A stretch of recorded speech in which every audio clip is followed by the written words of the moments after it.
Every once in a while, the strongest of urges come to draw women, and I have to act on that urge or else it'll go away and I won't draw them again for like 6 months.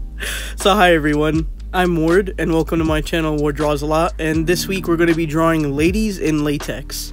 But before we go too deep into the video, sorry for any weird camera angles like this one.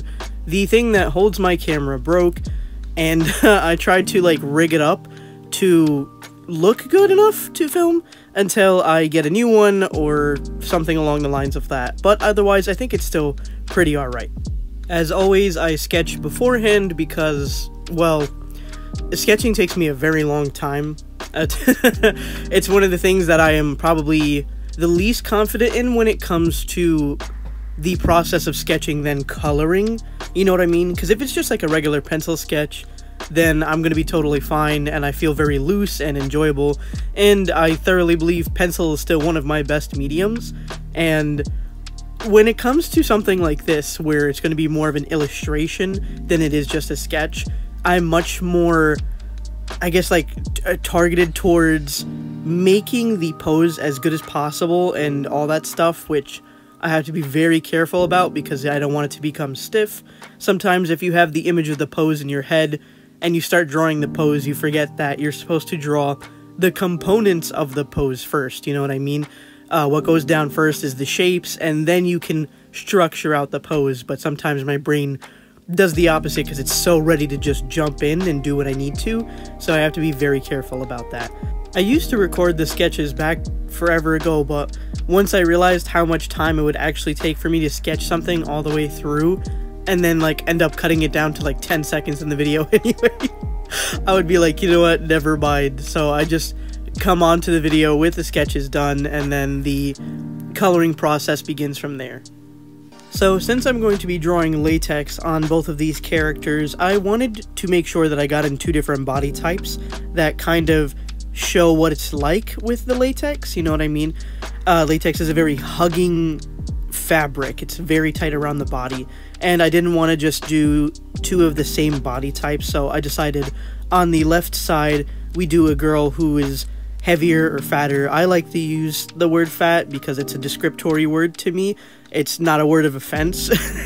It's only a word of offense if you take it that way, I guess, but to me, it used to be a word of offense, but as I grew up, I realized that it was just a term to describe someone, and that there's nothing wrong with the word. I know because, like, you know, I'm fat myself, and I don't care, I use it. It's not a demeaning word that people think it is. It's literally just something to describe someone. It's literally just that. It's just a descriptory word.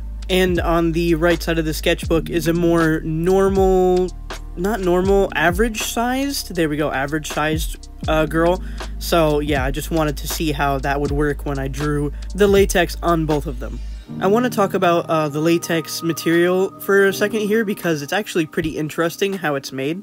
So for a very long time I was like wondering what latex was made out of, and I figured it was some kind of rubber, but I didn't realize that that rubber came from rubber trees. Now, the rubber that comes from rubber trees isn't just used to make like latex, but it's used for an array of things like tires on a car, toys, gloves. You have like a whole bunch of everyday items that come from the rubber of these rubber trees. Now, I did some more research, okay? And it's kind of confusing, right? Because these are called rubber trees, but they produce latex from their sap. So they do like this whole funneling process, they collect the latex, and then from there they use acid to change it from the latex material to the rubber material instead, and so on and so forth. That's where like the companies come in and take all that stuff. Obviously latex is also formed synthetically, not just naturally, so you have different kinds of ways to get that latex. It's not just from those trees, which have a lifespan of like, I think 15 years and only begin to produce that latex at like 5 years. So yeah, there's that nice lesson for everyone. Now, the most interesting thing when it came to drawing these ladies in latex was how the latex was colored. When you draw clothes normally, there are folds and they create these shadows and they make darker parts of the clothing because of the fabric and where it sits and where it's being like tugged in. That's like normal clothing. But when it comes to latex, it's a much different material. It kind of hugs the body and it's very tight. And on top of that, there aren't really any folds in the fabric because of how the material sits. Which kind of means that when you're coloring this material, you're not going to really have any shadowing in the fabric. Because again, there's like nothing to create that shadow. There's no fold, there's no crease. So the only thing that is possible when you're drawing latex is the lighting. For something like this, I highly suggest looking back at references because I thought of how the lighting would look like and my brain took me into a million different places, and I was like, you know what, let's just look up some latex references on Google. Forewarning, please be careful with that. There could be some mature images after looking that up, so just be very careful. If anything, look up like an example like latex gloves or something on the safer side. However you do you, that's up to you. I'm just giving you the forewarning. So after I looked up latex, I saw where the light would hit on a lot of these models or people, and where it kind of sat on the body depending on the curves of their body or where it was hugging, and how shiny it was. I'm talking about bright white highlight. There's no color in between there, and I think it's because of how the material is that it just reflects completely white against any kind of highlights. So what is important to note about the material is where are the curves in the body. So for like this fat girl over here, or plus size girl, whichever one you're more comfortable hearing, you can see that the highlight hugs in from where the chest is downward to the stomach and then on down, because that's where the curves of her body lie. So as a result, I kind of made the highlight in accordance with the curves of her body, just so it makes sense and it's not just randomly placed anywhere and looks weird. Not only did I keep that in mind for the drawing on the left where the girl is heavier and the curves are placed differently, but I made sure to keep that rule with the girl on the right over here and how her curves sit on her body and how the light would catch on with the fabric against her body. Another important factor is where is the light coming from, okay? And I say this is important because depending on where the character is standing is how the light is going to hit that body. So with the girl who was heavier, she was front facing, which means the light would have been kind of directly towards the front of her body, which is why I did it in the shape that it was, because that's what made sense. The light is hitting directly in front of her, so the casting would kind of be round up against her. While this girl right here, you see that she's kind of at an angle, and because of that angle, the light is going to be coming in from the right side, which means that the lighting that I'm going to be doing is much more focused on the right side of the body.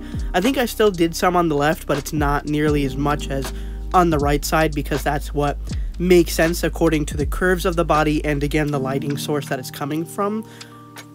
Now, granted, a lot of this is also important with just regular clothing in general and where the lighting is coming from and all that stuff, but because this material is so sensitive to its lighting and has practically no shadows, this one is like much more precise with how it should be colored in, so you could get that kind of look. That's why it's so important to practice coloring in different fabrics, because each one has their certain look to it when it comes to the shading and the lighting. Especially if you're somebody who draws a lot of characters like I do, you're going to want to learn how to draw and color in different kinds of fabrics so it doesn't look like a lot of the characters are wearing the same kind of material. Like each one has their own personality, and some might like cotton more, or satin, or latex, or velvet. There's a whole bunch of other materials that you can translate really well into your drawing and ultimately give your character the look that you want them to have, but also the personality that they're trying to shine through with these materials. There's also the important factor of the cut of the material too. So depending on obviously what kind of clothing you're wearing, kind of sends out a different vibe of each character. If you put all of them in the same kind of like outfit, they're going to kind of give off the same vibe. But if you really take into account their personality and how you want them to look, then the cut of the fabric really helps shape out the personality of the character you're drawing too. Perfect example here is how both of these characters that I drew were in latex, but they are wearing two different things, which is giving them off two different vibes. The girl on the left, or the heavier set girl, has on a one-piece dress, and depending on the cut, which is where there's like a slit by her thigh, like the slit in the dress, along with those kind of stitchings that go across the chest and where that slit in the thigh is, kind of shows a more a sexy side to her, along with the gloves, so it's kind of giving off more of a sexy effect, along with the fact that her dress is a darker color. Usually, I think throughout media, and to me personally, the color of the fabric is associated with different things. Like darker color fabrics are usually much more sensual in media, is what I could tell, and lighter color fabrics are much more fun and radiate a different kind of warm energy to it. You know what I'm saying? If it was like a darker color, like dark red, stuff like that, you usually see like the moments in media where the person becomes very attractive. They're wearing a darker red or a darker colored thing to kind of look like a dark romantic vibe. And compared to when you have characters wearing lighter clothing, they're much more bubbly and out there and all that jazz, you know what I'm saying? That's why for the character on the right here, she's wearing her two-piece, and it is cut out to where there's like a heart in the chest, but she's also giving off a different kind of vibe than the character on the left because the color of the fabric is much lighter. Along with her accessories, they're kind of much more oriented to be like cute and matching. Like she has the white belt across her leg and the same kind of white belt on her skirt, along with the bangles kind of thing, and her nails and earrings. It's much more of a kind of cute vibe going on that I feel from her. I hope that others feel that from her too, because I'm trying to like express that through these clothing. She also just looks much more cute than she does sensual compared to the character on the left, which is why she's kind of got her hair behind her head, and she's kind of like doing a kind of pose that would exude that energy, you know what I'm saying? So both of them have definitely their different prospects to them. Now, when it came to the sketchbook spread, originally I was kind of lost on what I wanted to place on the side of the characters, because there was a lot of leftover room after I drew the characters in, and I thought it would be nice if I did like a close-up on their faces so I could kind of show off their makeup and their hair a little bit more, especially because when I do draw their kind of three-quarters body on the page, I don't get to focus on a lot of details from how small it is sometimes. I do get a good amount in though, so I am happy about that, but sometimes I like a close-up of a face just because I feel like it just looks really nice, you know? It just looks like a nice thing to put next to the character. It really emphasizes what their makeup looks like, their facial structure, their features, why do they look different from each other, the way their blush sits on their cheeks, you know, like it's different for each character, and I really like doing face-ups, and I kind of want to do more of them, but sometimes it just depends on what the layout of the sketchbook is already looking like, and how I kind of want to organize it that way. So I don't always get that chance, but since I saw the opportunity to do that here, that's exactly what I did. Now, the line art was actually very crucial this time. I feel like before it looked good. Obviously, I always do line art, but sometimes with some pieces, the line art really helps bring everything together, and that's exactly what it did with this sketchbook spread. I didn't want to use a color that was too similar to the clothing already, especially because I just felt like it needed something to help stand out, and the black line art was the right way to go. I feel like it really helped emphasize some places, plus I really like this liner. I've been using it more than my Copic liners as of recent. I think I suggested it back before. I think it's the the Tombo Fudenosuke. I always forget the damn name. I don't even want to look it up anymore. The liner is really good and I like it, and it really helps get some nice line variation in there, so I really enjoy using it a lot of the time. Oh, I forgot to talk about, with the heavier set girl, I tried to do a double chin this time, because that just only makes sense to do the chin. Usually you have fat under your neck. If you have fat all over your body, it's not going to be a crisp, sharp jawline. So I tried to translate that into my style. I'm kind of alright with how it looks. I think I need to practice it a little bit more. I don't think it came out too bad. I really don't. Maybe I just gotta study more heavier set people, so this way I could kind of see where the fat lies, but I kind of looked at my own neck for an example, because I don't have a nice sharp jawline. So I was looking at that and kind of referencing it back to my own drawing to try and make sure she has that there, because again, it only makes sense to do so, and I feel like it kind of does push the fact that she is a heavier set character, which I like.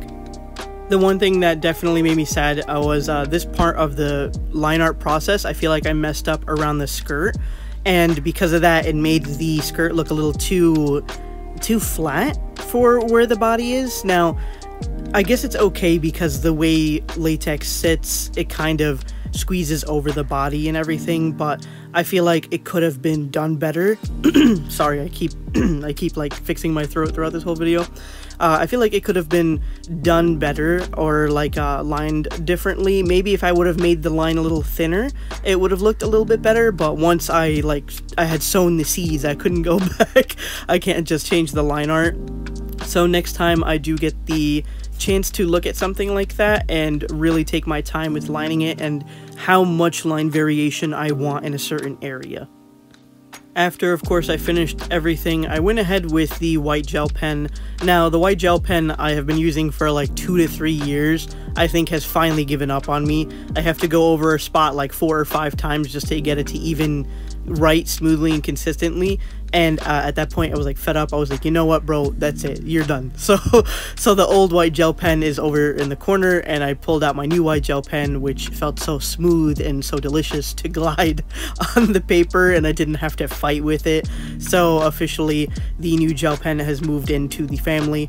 After I did that, I also used some washi tape this time, because I just have them kind of sitting there in my like little shelf, and I should probably use them or incorporate them more within my artwork, and I thought that it would just be a nice little touch to kind of give the paper some oomph, you know what I'm saying, like something to kind of give it a little flavor, because otherwise it's just like a lot of white around there, or I just kind of put in some color, but like I felt like something of a different material would be really nice to kind of fit into the sketchbook, so it kind of shows that there's more to it than just the paper, which I suggest everybody to do. They kind of like put some kind of outside source into the sketchbook.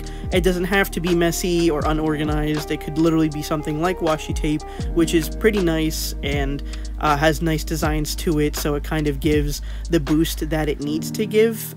Some people I know put like receipts in their sketchbook, and they sketch over the receipt, or like post-it notes and stuff like that, and that looks really cool. I think that it looks awesome, but I cannot translate that into my style for the life of me, so I don't even bother with that. So I use the things that are most comfortable for me to use. So these are the finished girls right here. I think they both look absolutely gorgeous. I love them.